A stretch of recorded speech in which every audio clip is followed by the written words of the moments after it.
Hello అండి, అందరికీ నమస్తే. నేను మీ Janvi. Welcome to PRK news. Janvi టాక్స్లో ఈరోజు ఒక స్పెషల్ గెస్ట్ వచ్చారని చెప్పాలి.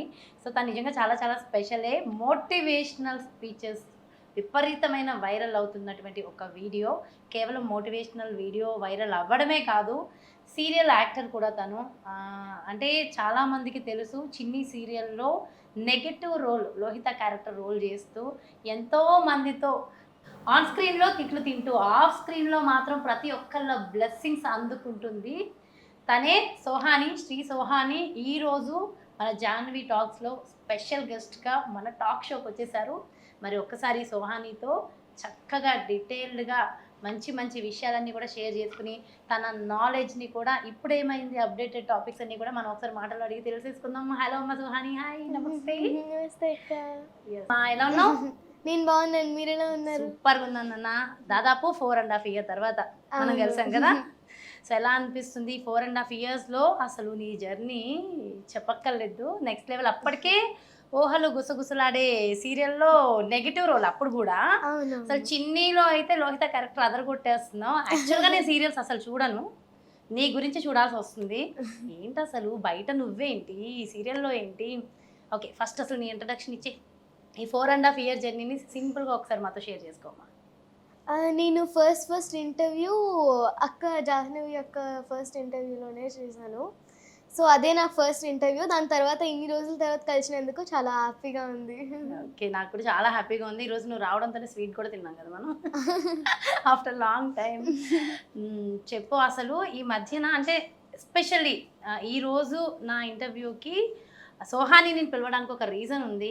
విపరీతంగా వైరల్ అవుతుంది. చిన్న పాప అప్పుడు చెప్పిన ఆ మోటివేషనల్ డైలాగ్ ఏదైతే ఉందో, ఈ మధ్య కాలంలో ఎంతమంది నాకు షేర్స్ చేశారంటే చెప్పక్కర్లేదు. అదొస్తుంటే వచ్చిన ప్రతిసారి నేను స్టేటస్‌లు పెడుతున్నాను. సో, కొంతమంది నాకు అడిగారు మళ్ళీ ఇంటర్వ్యూ చేయొచ్చు కదా అని. ఆ రీజన్‌తోనే నేను సోహానిని పిలిచాను. నిజమే కదా! చాలా మిస్ అయ్యాను అని. సో, ఆల్రెడీ తను ఒక సెలబ్రిటీ. సో, మరి సోహాని చిన్న పిల్ల కాదు, నిజంగా పిడుగు. అసలు అంత నెగెటివ్ రోల్ నువ్వు చేస్తున్నావు. అసలు నీ ఫీల్ ఎలా అనిపిస్తుంది? నువ్వేంటి అందులో అంతలా లీనమైపోయి చేయడం? అసలు బయటకి, ఇక్కడికి నువ్వు నిజంగా బయట కూడా అలా ఉంటావా? నాకు లేదు, లేదు. తెలుసు కానీ నువ్వు చెప్పు. లేదా? లేదు, లేదు. ఆ! నేను చాలా ఇన్నోసెంట్‌గా ఉంటాను. అంటే డీసెంట్‌గా కూడా ఉంటాను. హుహు. ఓకే. ఇన్నోసెంట్, డీసెంట్ నిజంగానే వచ్చినప్పటి నుంచి చూస్తూనే ఉన్నాం కదా! చాలా కామ్‌గా ఉంటది. అసలు సంబంధమే లేదు. మరి అందులోనేమో అంత టార్చర్ పెడుతూ ఉంటావు. హ్మ్. అది ఓన్లీ యాక్టింగ్ పరంగానే. ఆ! సో, యాక్టింగ్ వేరు, బయట వేరు. అది బయట ఒకప్పుడు వేరు. మోటివేషనల్ డైలాగ్స్ చెప్పి. ఆ! అవునవును. సో, అది వేరు, ఇది వేరు అంటావు. అవును. మరైతే ఎంతమంది ఫ్యాన్స్ ఎదురు చూస్తున్నారు. ఆ డైలాగ్ ఎలా అయిపోయిందంటే నిజంగా అది శ్రీశ్రీ గారు చెప్పిన డైలాగ్ అయినప్పటికీ, శ్రీశ్రీ గారు చెప్పారా? మన సోహాని చెప్పిందా? అన్నంత వైరల్ అయిపోయింది. సో, నువ్వు కూడా వినే ఉంటావు కదా! ఆ కామెంట్స్. అవునవునవును. విన్నావా? అవును. మరి ఒక్కసారి మన వ్యూవర్స్ కోసము మొదటిగా ఆ డైలాగ్‌తో మొదలెట్టేద్దామా? కుదిరితే పరిగెట్టు, లేకపోతే నడు, అది చేత కాపోతే పాకుతూ పో, అంతేకాని ఒకే చోట అలా కదలకుండా ఉండిపోకు. ఉద్యోగం పోయిందని, వ్యాపారం దెబ్బతిందని, స్నేహితులు మోసం చేశారని, ప్రేమించిన వాళ్ళు వదిలి వెళ్ళిపోయారని అలా ఉండిపోతే ఎలా? దేహానికి తప్ప దాహానికి పనికిరాని ఆ సముద్రపు కెరటాలే ఎగసి ఎగసి పడుతుంటే తలుచుకుంటే నీ తలరాతి ఇంత అన్న వాళ్ళని కూడా నీ ముందు తలదించుకునేలా చేయగలిగే సత్తా నీకుంది. కానీ నీకొచ్చిన కాస్త కష్టానికే తలదించేస్తే ఎలా? సృష్టిలో చలనం ఉన్నది ఏది ఆగిపోవడానికి వీలేదు. పారే నది, వీచే గాలి, ఊగే చెట్టు, ఉదయించే సూర్యుడు అనుకున్నది సాధించాలని నీలో కసి కసిగా ప్రవహిస్తుందే, ఆ రక్తంతో సహా ఏది ఆగిపోవడానికి లేదు. లే, బయలుదేరు. ఆ మానసిక బాధల సంఖ్యల్ని తెంచేసుకో. పడ్డ చోటు నుంచి పరిగెత్తడం మొదలుపెట్టు. నువ్వు పడుకునే పరుపు నిన్ను చేదరించుకోకముందే బద్ధకాన్ని వదిలే. నీ అద్దం నిన్ను ప్రశ్నించకముందే సమాధానాన్ని వెతుక్కో. నీ నీడ నిన్ను వదిలేయకముందే వెలుగులోకి వచ్చే. మళ్ళీ చెబుతున్నా, కన్నీరు కారిస్తే కాదు, చెమ్మట చుక్క చిందిస్తేనే చరిత్ర రాయగలమని తెలుసుకో. ఇవి చదివితే పదాలు మాత్రమే, ఆచరిస్తే అస్త్రాలు. అసలు గుర్తుందా? మర్చిపోయావా? అనుకుంటూ అడిగాను. ఏం ఎక్స్‌ప్రెషన్స్! ఏమిది అసలు? వారే వా! విన్న వాళ్ళకి ఫస్ట్ అయితే ఒక తెలియని ఒక నాకెందుకో కళ్ళల్లోంచి నీళ్ళు కూడా వచ్చాయి. ఆ! అంటే అంత అంత బాగా చెప్పావు. ఇది చాలా అవసరం. చాలామంది ఇది తెలియక చిన్న పాప అయినా చూడండి. ఎంత అంటే రియల్‌గా ఎక్స్‌ప్రెషన్స్‌తో చెప్పింది. అది తెలియక ఏంటో అయిపోతుంది జీవితం అని ఎటో పోతున్నారు. వారే వా! సూపర్ నాన్న. అంటే 4½ ఇయర్ అయినా ఇంకా గుర్తుంది నీకు.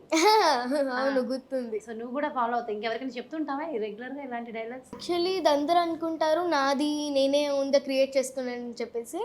కాదు, అది శ్రీశ్రీ గారి కవిత. నేను ఎక్కడైనా చెప్పినా కూడా వాళ్ళు అదే అనుకుంటారు. ఓకే. సో, ఇంకా నెక్స్ట్ ఏంటి? ఎలా వెళ్తున్నావు? ఒకసారి నువ్వు యాక్ట్ చేస్తున్న మూవీస్ గురించి, సీరియల్స్ గురించి, అలాగే నీ ఎడ్యుకేషన్ గురించి కూడా చెప్పేసేయ్. ఫస్ట్ మూవీ 'అహింస'. దాని తర్వాత 'అహింసలో' చిన్నప్పుడు హీరోయిన్ క్యారెక్టర్ చేశాను సాంగ్లో. దాని తర్వాత 9 అవర్స్ వెబ్ సిరీస్ చేశాను. 'Save the tigers' part 1, part 2 రెండు చేశాను. 'సత్యభామ' కాజల్ అగ్రవాల్ గారి మూవీ అది. ఇప్పుడు కొత్తగా ఒక మూవీ చేశానన్నమాట. అది ఇంకా రిలీజ్ లేదు, ఇంకా అవ్వాలి అది. ఓకే. సో, సీరియల్స్‌లో ఎలా ఉంది నీ జర్నీ? అసలు ఎలా చదువుతావు? నేను విన్నా మీ నాన్నగారు చెప్పారు 95% వచ్చిందంట.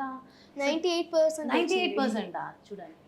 జనరల్‌గా సీరియల్‌లో యాక్ట్ చేస్తే బయట వేరే డైవర్షన్స్ ఉంటే పిల్లలు చదువుతారా? చదవరేమో అనుకుంటాం.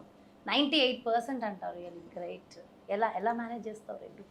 స్కూల్కి వెళ్ళేది 1 డే అయినా సరే అలా వినేసి ఎందుకో తెలీదు. అంటే నేను ఎక్కువగా నోట్స్ చదవను. ఎక్కువగా రాయను. జస్ట్ టెక్స్ట్ బుక్ చదువుతాను. గ్రాస్పింగ్ పవర్ విపరీతంగా ఉంది. నీకు బాగా అబ్జర్వ్ కదా? మీ నాన్నగారు రుద్ది రుద్ది నీకు చిన్నప్పటి నుంచి అంటే బేసికలీ నువ్వు చిన్నప్పటి నుంచి అంతే కదా? ఒక్కసారి వింటే పట్టేస్తావా? అవును. దాని తర్వాత ఇంకా నేను టెక్స్ట్ బుక్కే చదువుతాను. ఒక లెసన్ చదివిన తర్వాత ఇంకా దాంట్లో క్వశ్చన్స్ ఏమైనా వస్తే నా ఓన్గా నేను ఆన్సర్ ఇచ్చేసుకుంటాను. ఎగ్జామ్స్లో కూడా నేను టీచర్స్ చెప్పిన ఆన్సర్స్ రాయను. నేను నా ఓన్గా ఏది అర్థమైతే అదే రాస్తాను. ఎందుకంటే ఎగ్జామ్ పెట్టిందే అందుకే కదా. అర్థం చేసుకోవడానికి సబ్జెక్ట్. అరే వా సూపర్. మరి అండ్ మా స్కూల్లో అందరూ చూస్తారు అంటే సీరియల్. మా టీచర్స్ వాళ్ళందరూ కూడా చెప్తారు. వాళ్ళు నాకు చాలా బాగా టీచ్ చేస్తారు. ఇంకా అన్ని సబ్జెక్ట్స్ వాళ్ళు సపోర్ట్ బాగా చేస్తారా టీచర్స్ అందరూ? కొంచెం స్పెషల్ కదా నువ్వు స్కూల్లో? అలా ఏం లేదు, ఎవరి టాలెంట్ వాళ్ళకు ఉంటుంది అంతే. సో అందరికీ టాలెంట్ ఉంటుంది. అవును. గ్రేట్. సో అయితే ఈ వీడియో ద్వారా ఒక చిన్నప్పటి నుంచి కూడా నువ్వు చాలా మోటివేషన్ వినగానే నీకు ఆ గ్రాస్పింగ్ పవర్ అన్నీ ఉంటాయి కదా. మరి నీ డైట్ సీక్రెట్ ఏమన్నా మన వ్యూవర్స్కి చెప్తావా కొంచెం? లేదు, చెప్పవా సీక్రెటా? అసలు నేను డైట్ ఫాలో అవ్వను. అవునా? డైట్ ఫాలో అవ్వు. నేను నాన్నతో పాటు తింటాను. అంతే, నాన్నతో పాటు తినడం సీక్రెట్ అంతేనా? టిప్ అదే. సో ఎవరైనా కొంచెం ఇమీడియట్ గా పిల్లలు అంటే నాన్న డైట్ చేస్తారు. కాబట్టి నాన్నతో పక్కన కూర్చొని తింటే నేను కూడా అలా తినేస్తాను. ఓకే, అది ఇంపార్టెంట్. నాన్న డైట్ చేస్తారు కాబట్టి నాన్న ఇది తింటే నువ్వు అది తింటావు. Okay okay. ఈ సందర్భం మరి నాన్నగారి గురించి కూడా ఒక్క మాటలో చెప్తావా? నాన్నే నాకు లోకం, నాన్నే నీకు సర్వస్వం, నీకు నాన్న కుట్టి నాకు తెలుసు. అవును, మీరు అంటే ఇక్కడ నన్ను అడగడం కాదు, ఇప్పుడు సీరియల్కి వెళ్ళి అడిగినా నేను ఏం చేసినా అక్కడికి వెళ్ళంటే తనకి నాన్నే లోకం అంటారు. ఎందుకంటే మా నాన్న అన్న మా అమ్మన నాకు చాలా ఇష్టం. వాళ్ళు నాకు హార్ట్ లాగా. నాకు ఇంకా వాళ్ళకన్నా ఇంపార్టెంట్ ఇంకేం ఉండదు. ఎందుకంటే వాళ్ళే కదా మనకి జన్మనిచ్చింది. ఇంకా వాళ్ళకన్నా ఇంపార్టెంట్ ఇంకేం ఉండదు. అలాగే సోహాని, నీకు ఎడ్యుకేషన్ అంటే చాలా ఇష్టం అని అర్థమవుతుంది. బాగా చదువుతావు కదా. చదువు గురించి టీచర్స్ అందరు సపోర్ట్ చేస్తారు. అసలు ఏంటి ఎడ్యుకేషన్ ఎందుకు అంత ఇష్టం? నీ దృష్టిలో చదువు అంటే ఏంటి? Education is not to the amount of information that is put in the human brain.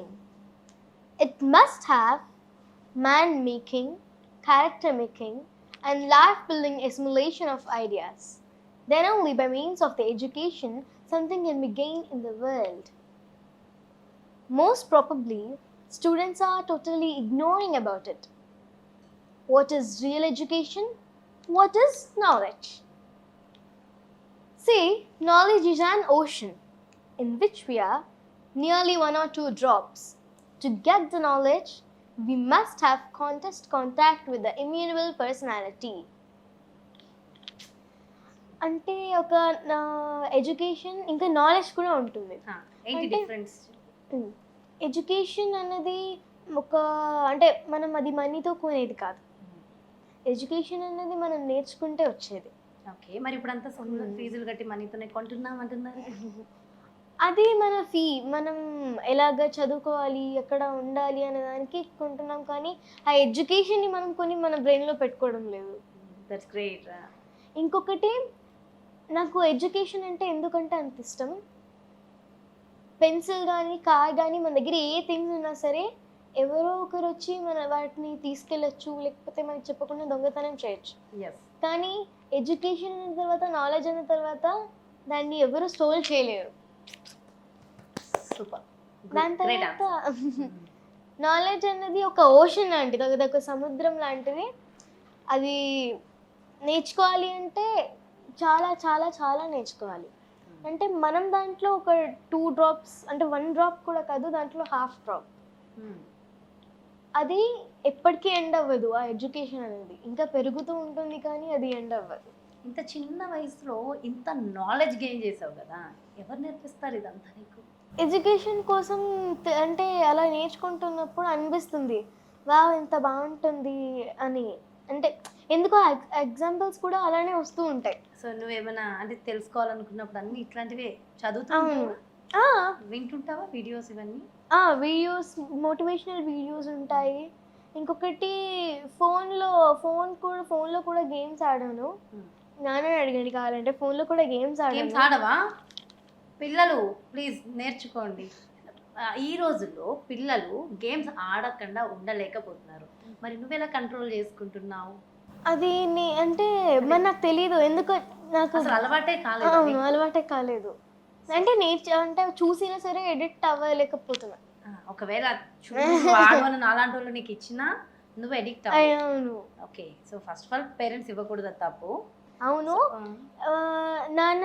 అంటే నాన్నకి మమ్మీకి తెలుసు నేను దేనికి తీసుకుంటాను, ఎందుకు తీసుకుంటాను, ఎలా యూస్ చేస్తాను అని. నేను తీసుకుంటే నాకు అంటే తెలుగు కొన్ని పదాలు నాకు అర్థం కాకపోతే దాన్ని ఇంగ్లీష్లోకి ట్రాన్స్లేట్ చేసుకొని దాన్ని ఎలా పలకాలి అని ట్రాన్స్లేటర్ యూస్ చేస్తాను. లేకపోతే ఖాళీగా ఉన్నప్పుడు అంటే నోట్స్ అవన్నీ అయిపోతాయి. నోట్స్ అవన్నీ అయిపోయిన తర్వాత రివైజ్ చేసుకుంటాను అవే లెసన్స్. కాకపోతే బుక్స్ కూడా అంటే స్టోరీ బుక్స్ అవన్నీ కొన్ని మళ్ళీ అవన్నీ షూటింగ్ తెచ్చుకోవాలంటే అవ్వదు కాబట్టి ఫోన్లో బుక్ యాప్ అని చెప్పేసి ఉంటుంది. ఆ బుక్ యాప్లో హెలెన్ కిల్లర్ కోసం వీళ్ళందరి కోసం ఉంటుంది. ఇంకా ఎప్పుడైతే అలా కొంచెం అలా రిలాక్స్గా ఉన్నామో ఆ బుక్ యాప్ ఓపెన్ చేసుకొని మనకి ఏది కావాలంటే ఆ స్టోరీ బుక్ ఓపెన్ చేసుకోవచ్చు. యూజువలీ పిల్లలతో ఎట్లా డీల్ చేయాలి, చిన్న పిల్లలు కదా వాళ్ళతో ఎట్లా బిహేవ్ చేయాలి నాకు పర్సనల్గా నాకు అంత రాదు. టూ మచ్ మెచ్యూర్డ్ ఉన్నావు అసలు. నువ్వు పిల్ల కాదు, నిజంగా పిల్ల కాదు. అసలు ఇంత నాలెడ్జ్, ఇంత మెచ్యూరిటీ ఇంత చిన్న వయసులో. సో ఖచ్చితంగా బిగ్ గోలే ఉండుంటుంది కదా నీకు నీ మైండ్లో. So what is your goal? నా గోల్ అన్నది ఐఏఎస్. ఓ నేను మన ఫస్ట్ ఇంటర్వ్యూలో కూడా అదే చెప్పాను. అదే చెప్పావు. నాకు గుర్తొచ్చింది ఇప్పుడే. ఎస్, ఇప్పుడు కూడా దానికే స్టిక్ అయి ఉన్నావు. జనరల్గా చిన్నప్పుడు ఒక గోల్ ఉంటుంది, కొంచెం ఎదుగుతుంటే ఒకటి ఉంటుంది, ఇంకా పెద్ద అయ్యాక ఇంకొకటి ఉంటుంది. సో నువ్వు అవుతావు, నో డౌట్. అంటే నువ్వు ఏది కావాలంటే అది అవ్వగలవు, అవుతావు. సో యాక్చువల్లీ ఫస్ట్ మనం అవ్వాలనుకున్న దానికి మనం అవుతామని చెప్పేసి ఒక పాజిటివిటీ ఉంటే అది కంపల్సరీ అవుతుంది. సో నమ్ముతావా ఇవన్నీ అఫర్మేషన్స్ ఇవన్నీ? చాలా మంచి గోల్. ఈ గోల్ గురించి చెప్తున్నావు, ఎడ్యుకేషన్ గురించి చెప్తున్నావు. సో నీ దృష్టిలో సక్సెస్ అంటే ఏంటి అసలు? సక్సెస్ అంటే మనం అది అంటే మనకి ఫెయిల్యూర్స్ ఉంటాయి, సక్సెస్లో అన్నీ ఉంటాయి. అంటే అన్నిటినీ ఎదుర్కోవాలి. దానికోసం అన్నిటినీ ఎదుర్కొంటే కానీ మనం సక్సెస్ అవ్వలేం. యాక్చువల్లీ ప్రతి సక్సెస్ఫుల్ మ్యాన్ హిస్టరీలో కానీ లైఫ్లో కానీ కంపల్సరీ ఫెయిల్యూర్ ఉంటుంది. ఎందుకు ఆఖరికి మా నాన్నకి ఉంటుంది, మీకు ఉంటుంది, ఎక్కడో పాయింట్ దగ్గర ఉంటుంది. ఫెయిల్ అయిన తర్వాత సక్సెస్ అవుతాం. నువ్వు అసలు ఫెయిల్ కాలేదు కదా ఎక్కడ ఎప్పుడు. నువ్వు డెఫినెట్గా సక్సెస్ అయ్యావు. అవును సక్సెస్ అవుతాం కానీ ఏమో తెలియదు కదా, చెప్పలేం కదా. అంటే ఫెయిల్యూర్ లేకుండా సక్సెస్ లేదు. ఎందుకంటే ఫెయిల్యూర్ అనేది మనకు ఒక లెసన్ లాంటిది. అది మనకి ఒక లెసన్ని టీచ్ చేస్తుంది. చాలా మంది అనుకుంటారు ఫెయిల్యూర్ నాకు ఇలా వచ్చింది అంటే నేను ఇక్కడ నుంచి ఇది ఆపేయాలా వేరే చూసుకోవాలా అని అనుకుంటారు. కానీ అది కాదు. ఫెయిల్యూర్ అంటే మన లైఫ్‌కి అదొక లెసన్ లాంటిది. ఆ లెసన్‌ని చూసి మనం అప్‌కమింగ్ అంటే అప్‌కి వెళ్ళడానికి ట్రై చేయాలి. అంతేగాని మళ్ళీ డౌన్‌కి రాకూడదు. ఎస్. సో ఫెయిల్యూర్ అంటే సక్సెస్ ఏదో చెప్పావు బాబాలే చెప్పావు ఇప్పుడు అదే Failure failure is a part of a journey. Part of A journey. So అది ఖచ్చితంగా ఉంటుంది. అవును. సో దాన్ని కూడా మనం యాక్సెప్ట్ చేయాలి. అవును. ఓకే. మరి ఫెయిల్యూర్ అంటే అసలు ఫెయిల్యూర్ని ఎలా తీసుకోవాలి? అసలు ఫెయిల్యూర్ అంటే ఏంటి? ఇప్పుడు సక్సెస్ అంటే ఇది అని చెప్పావు. మరి ఫెయిల్యూర్ అంటే ఏంటి? అసలు ఏది ఫెయిల్యూర్ అని నువ్వు అనుకుంటున్నావు? అసలు ఇంత పెద్ద పెద్ద మాటలా? అసలు నిజంగా నేను షాక్ అవుతున్నా, వండర్ అవుతున్నా తెలుసా. నేను చిన్న పిల్ల, చిన్న పాప, దీన్ని ఎట్లా హ్యాండిల్ చేయాలి పాపని అనుకున్నా. So If you fail, it doesn't mean you're stupid. It just means you're learning, growing, and figuring things out. Everyone fails.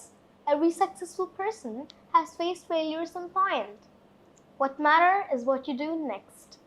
Do you give up or do you try again? Failure is not a sign of weakness. It's a step towards success. The only real failure is refusing to try. Real great. So ఇవన్నీ నువ్వు కూడా follow అవుతావా చెప్పడం నాకు? Follow అవుతాను. ఎందుకంటే దాంట్లో ఏం అర్థం ఉంది? నువ్వు ఒకవేళ ఫెయిల్ అయితే అది నీ అంటే అది నువ్వు చేతకాని వాడవని కాదు, నువ్వు స్టూపిడ్ అని కాదు, అది నువ్వు నేర్చుకుంటున్నావని, పైకి పెరుగుతున్నావని. ఎందుకంటే చెప్పాను, ఇందాకే చెప్పాను, failure is a part of a journey. అది ఒక జర్నీకి ఒక పార్ట్ అన్నమాట. అది లేకుండా సక్సెస్ ఉండదు. ఫుల్ కాన్షియస్తో క్లియర్గా లోపల ఉన్న థాట్స్ని తీసుకొస్తున్నావురా నిజంగా. ఈరోజు అంటే నీతో మాట్లాడుతూ ఉంటే చాలా ఆనందం వేస్తుంది నాకు. లోపల లోపల చాలా హ్యాపీ ఫీల్ అవుతున్నాను నేనైతే. వీళ్ళు ఇంత మెచ్యూరిటీ, ఇంత చక్కగా మాట్లాడుతూ ఉన్నావు. సో ఇంకా నెక్స్ట్ ఐఏఎస్ అవ్వాలనుకుంటున్నావు నీ గోల్. సో అయితే ఫెయిల్యూర్ గురించి ఇంత చెప్తున్నావు కదా, చిన్నప్పటి నుంచి ఇప్పటి వరకు ఎగ్జామ్లో ఎప్పుడన్నా ఫెయిల్ అయ్యావా? ఒక్కసారన్నా ఫెయిల్ అయ్యావా?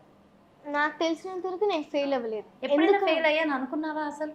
పలానా దగ్గర అయ్యో ఇది లేదు అని ఏడ్చిన సందర్భంగానే అయ్యో ఇది పోయిందని నువ్వు మరి ఎలా మోటివేట్ అయ్యావు ఇదంతా? నేను యాక్చువల్లీ ఇప్పుడు నాకు ఒకటి రాలేదంటే నేను దాన్ని వదిలేస్తా, అంతేగాని టేక్ ఇట్ ఈజీ అని తీసుకుంటాను. కానీ దానికోసం పట్టుపట్టి మాత్రం దాన్ని చేయను. ఎందుకు అంటే ఏమో ఇంకా మంచి జరుగుతుందేమో,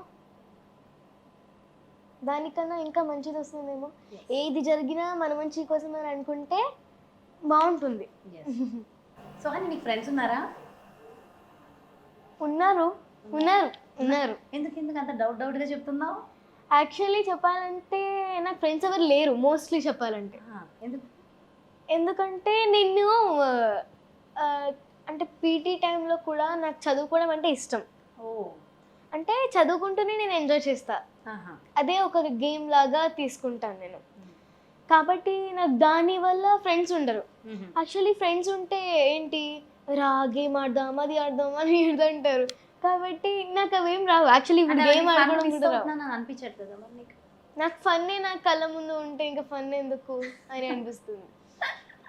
మరి వా, అసలు అడిగిన ప్రశ్నకి టక్కా టక్కా ఆన్సర్స్ భలే ఉన్నాయి కదా. అంటే నీ మైండ్లో అన్నీ చాలా క్లియర్గా ఉన్నావు.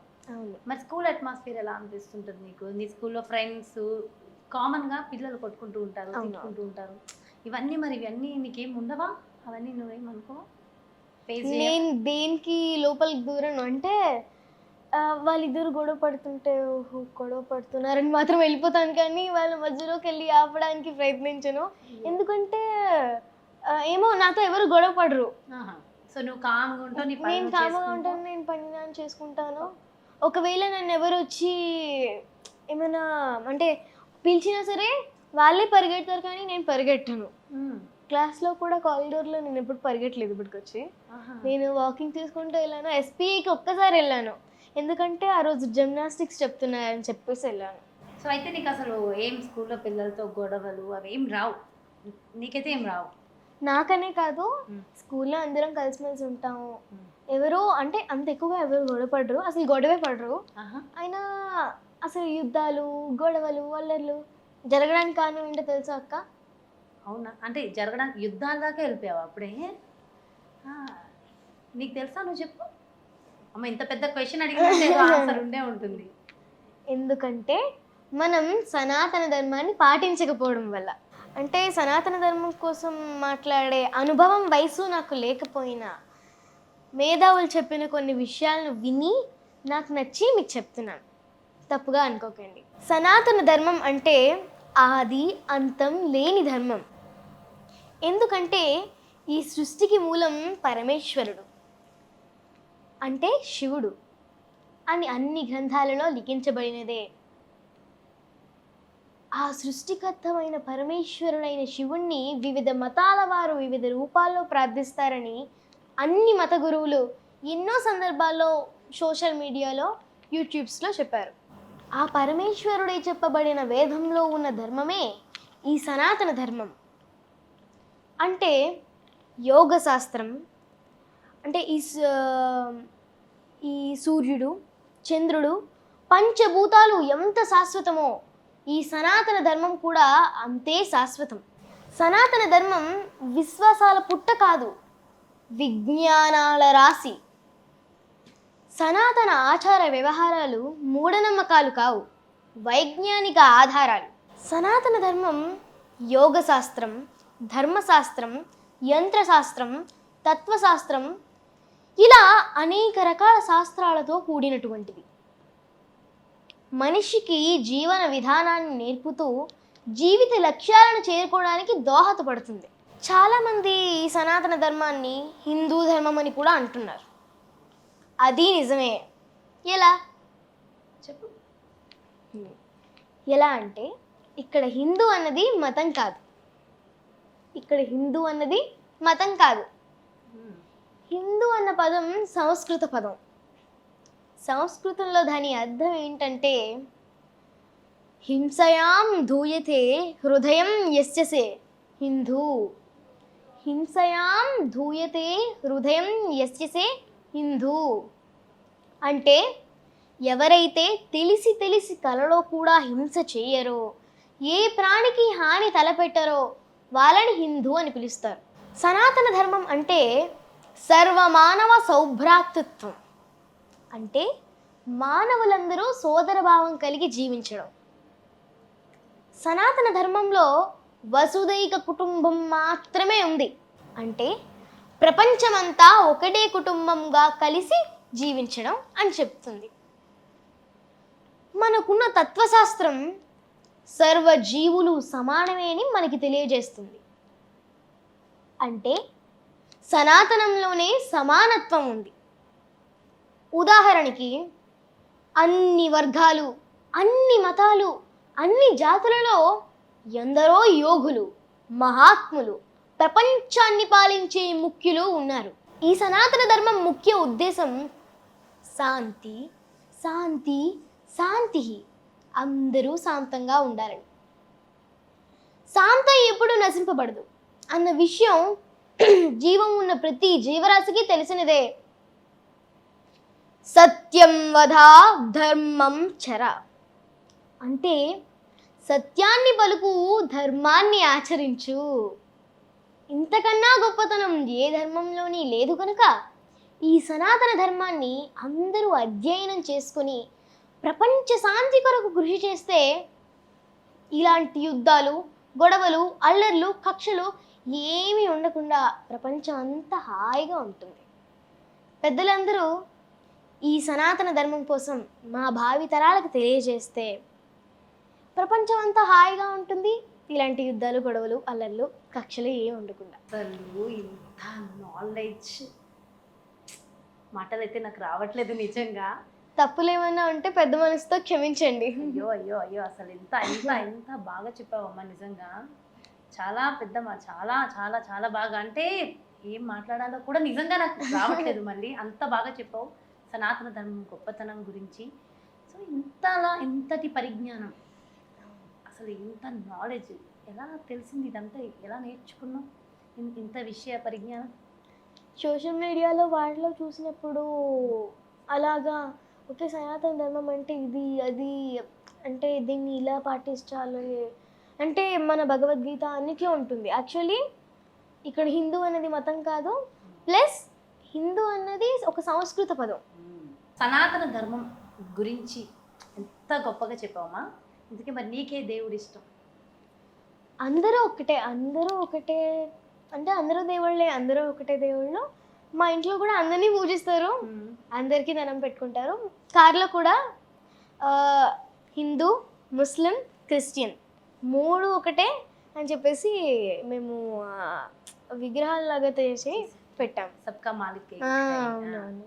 సో విగ్రహాలలాగా అవి ముగ్గురిని అందరినీ పూజిస్తారు. అవునవును. మరి మీకే దేవుడు అంటే ఇష్టం? అంటే ఒక్కొక్కరిది ఒక్కొక్క స్పెసిఫిక్ కదా. నాకు శివుడు అంటే ఇష్టం. నాకు శివుడు ఇష్టం, శివుడిని పూజిస్తా. వెంకటేశ్వర స్వామి ఇష్టం. అట్లా మీరు అసలు ఎవరిని గౌరవిస్తారు? గౌరవం అంటే ఇక్కడ భూప్రపంచంలోనా, ఈ భూమి మీద భగవంతుడు, లేదు, భూమి మీద. భూమి మీద నా తల్లిదండ్రులు.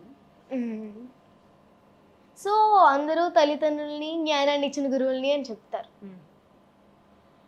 వాళ్ళతో పాటు మనం ముఖ్యంగా గౌరవించాల్సింది పుట్టిన దగ్గర నుంచి పోయే వరకు మనం బ్రతకడానికి ఒక అడ్రస్ కల్పించి తన ఒడిలో చోటిచ్చిన మన భరతమాతను, ప్రాణాలు సైతం పణంగా పెట్టి దేశాన్ని కాపాడుతూ మనల్ని హాయిగా బ్రతికిస్తున్న మన సైన్యాన్ని. మనం ఇక్కడ ఇంత భద్రతగా ఉంటూ అవసరమైతే వర్క్ ఫ్రమ్ హోమ్ అంటూ ఒళ్ళు అలవకుండా ఏసీలో కూర్చుని హాయిగా జీవితాన్ని అనుభవిస్తున్నామంటే మనకింతటి భద్రత కల్పిస్తున్న భద్రతా దళాలను గౌరవించడమే కాదు, వాళ్ళ కోసం ఆలోచించాలి. ముఖ్యంగా యువత. మీ అబ్బాయి ఏం చేస్తున్నాడండి అంటే వాడికి ఇంకా 18-20 ఏళ్ళండి అని కొంతమంది, చిన్నపిల్లాడు లైఫ్ని ఎంజాయ్ చేస్తున్నాడు అని మరికొంతమంది తల్లిదండ్రులు చెప్తుంటారు. వాళ్ళు ఒక విషయాన్ని గుర్తించాలి. మన దేశం కోసం, మన రక్షణ కోసం ఎంతోమంది పోరాటాలు చేసి తమ ప్రాణాలను కోల్పోతున్నారు మన సైనికులు. వాళ్ళ వయసులు ఎంత? మొన్న పాకిస్తాన్తో యుద్ధం, ఆపరేషన్ సింధూర్. ఆపరేషన్ సింధూర్లో వీరమరణం పొందిన మురళీ నాయక్ గారి వయసుతో గుర్తించాలి. అలాంటి సైనికులను అందించిన తల్లిదండ్రులను గౌరవిస్తూ వాళ్ళని ఆదర్శంగా తీసుకుని నేటి యువతను పెంచాలి. అభిమానం తప్పు కాదు. కొంతమంది యువత వాళ్ళ తల్లిదండ్రులకు కూడా నమస్కరించరు, కానీ వాళ్ళ ఫేవరెట్ హీరోలకి, రాజకీయ నాయకులకి కట్అవుట్లు, పాలాభిషేకాలు, పుట్టినరోజులు, పండగలు ఇలా అనేక రకాల హంగామాలు చేసి డబ్బులు వృధాగా ఖర్చు పెడుతుంటారు.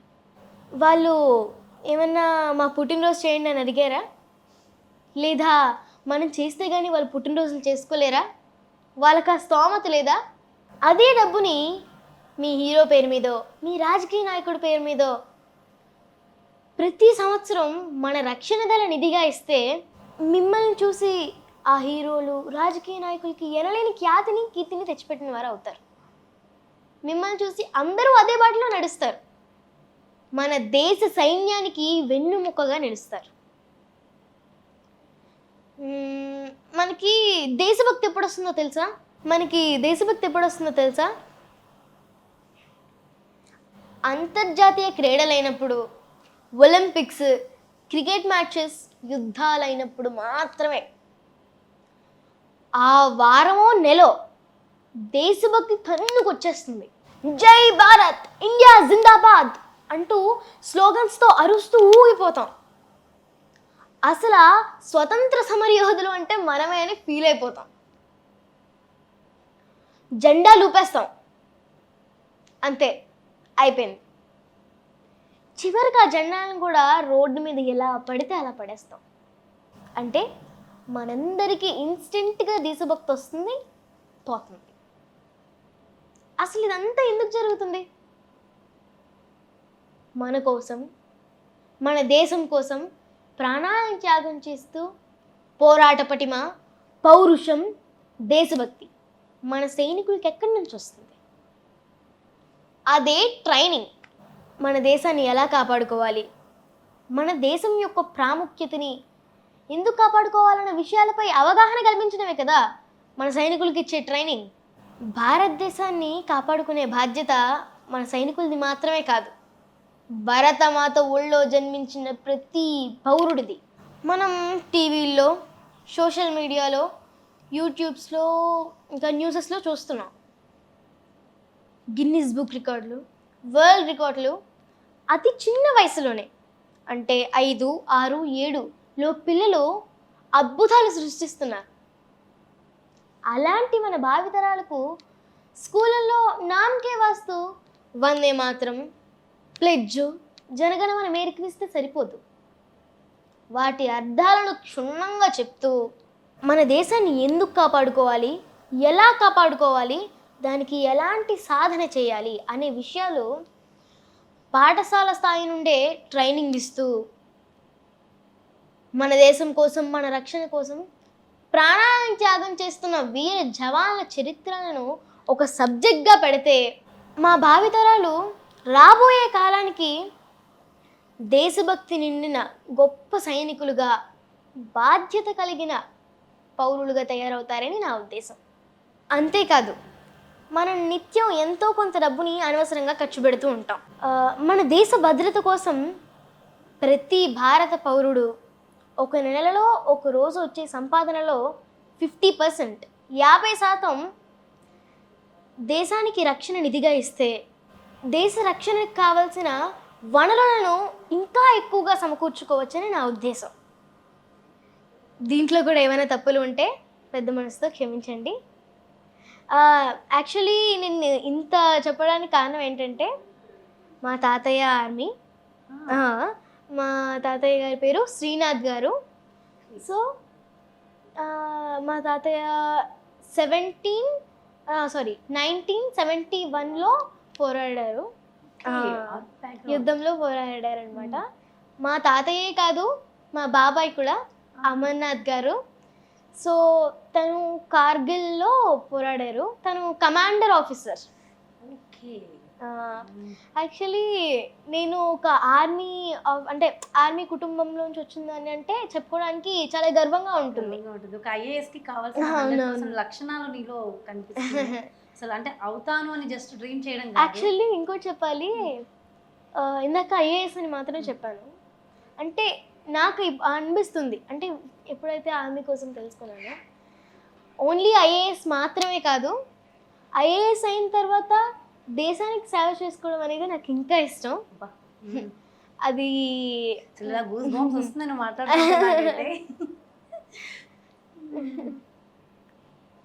బ్లడ్ లోనే ఉంది అయితే ఆర్మీ రక్తం.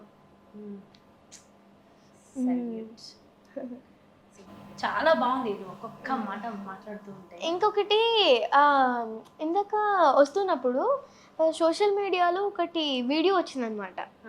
ఏంటంటే మన కోసం, మన రక్షణ కోసం అక్కడ ఒక ఆర్మీ ఆఫీసర్ పాకిస్తాన్తో యుద్ధం చేస్తున్నప్పుడు ఇక్కడ వాళ్ళ ల్యాండ్ ఒక ఆయన కబ్జా చేశాడు.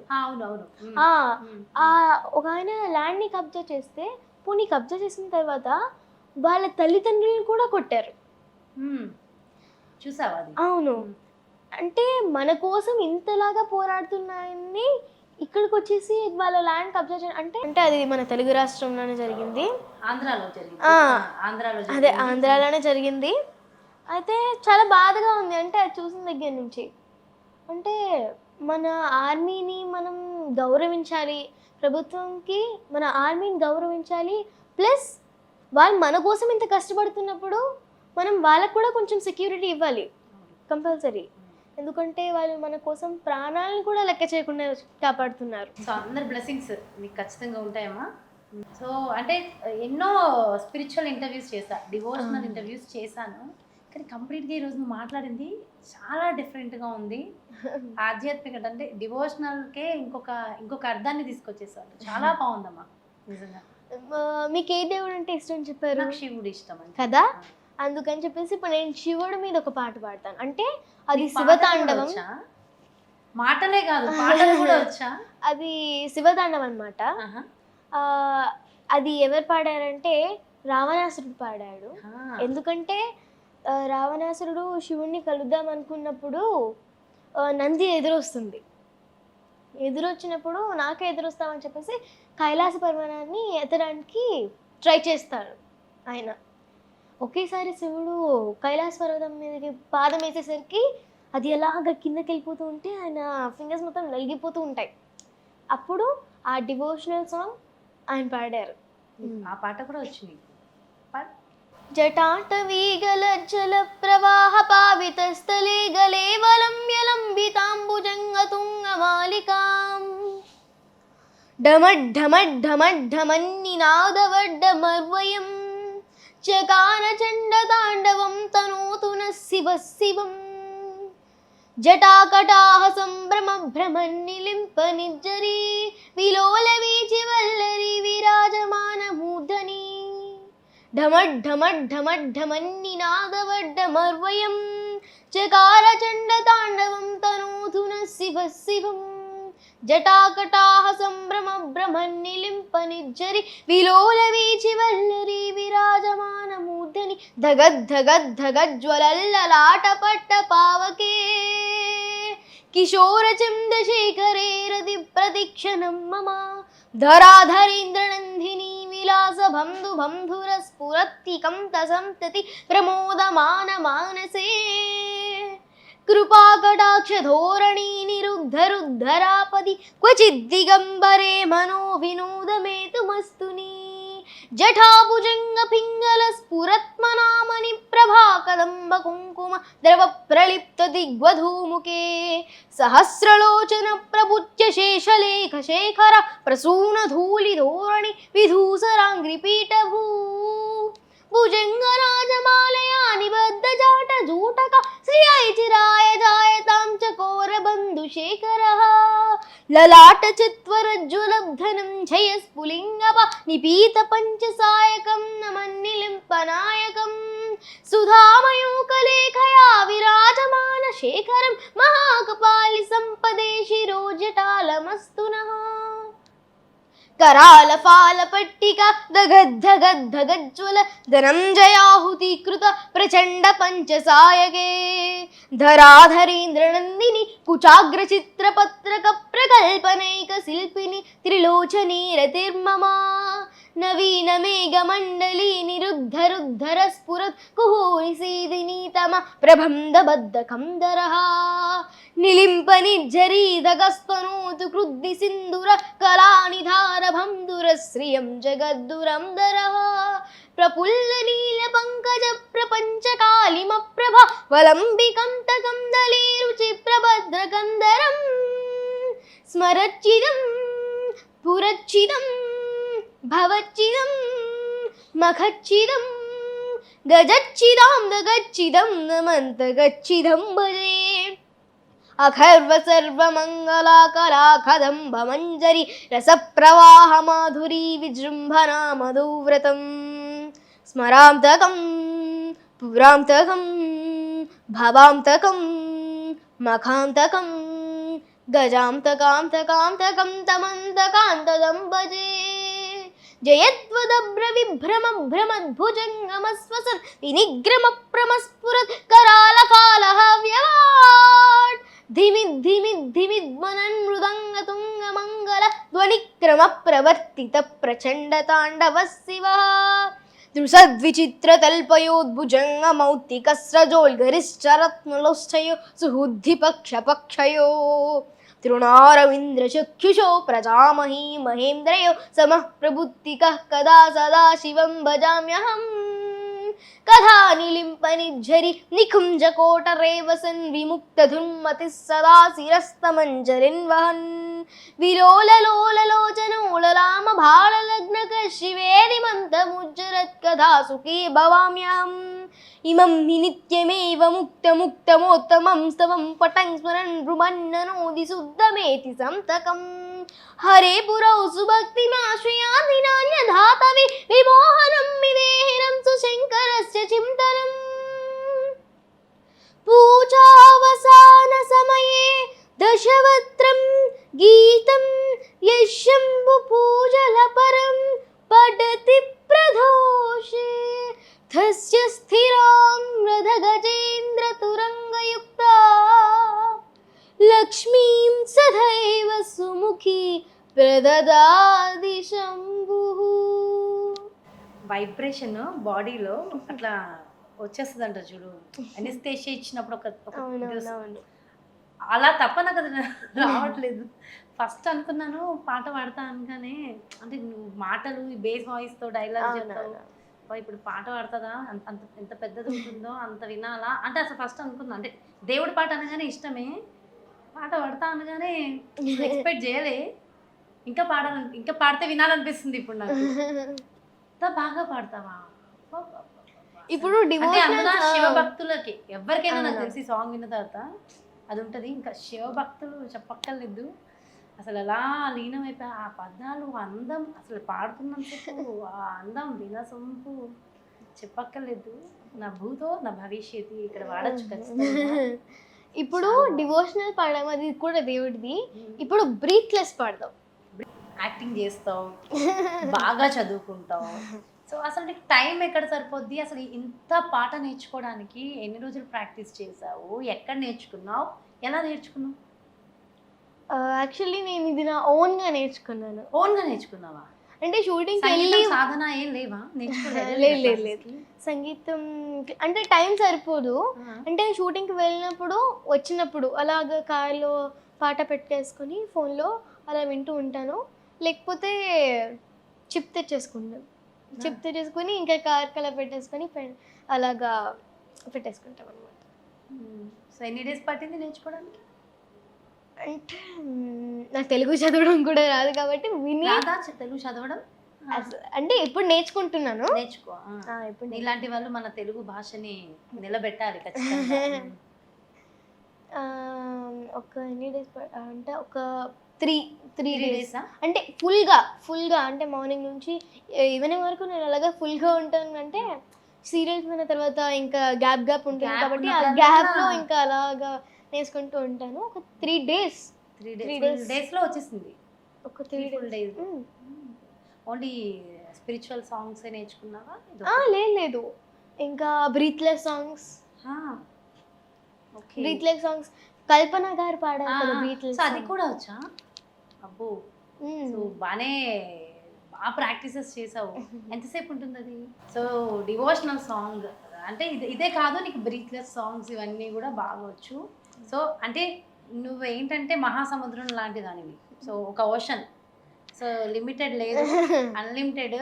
సో ఇప్పటికైతే ఈ వీడియోలో మాకు చాలా మంచి ఇన్ఫర్మేషన్, చాలా మంచి నాలెడ్జ్, కంటెంట్ అన్నీ ఇచ్చావు.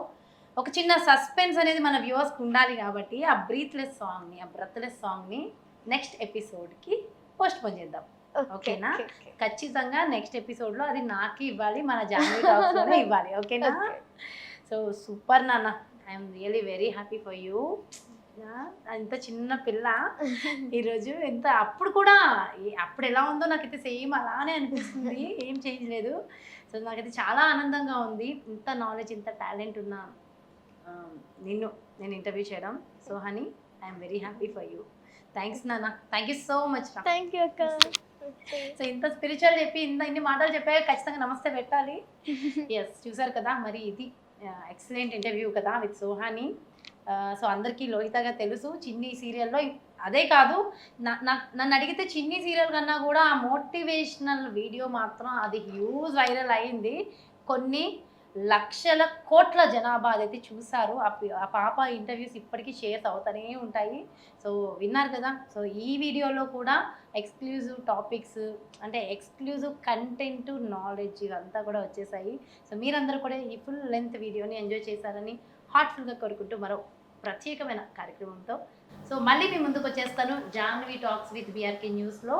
సో అంతవరకు కీప్ వాచింగ్ బీఆర్కే న్యూస్. నమస్తే.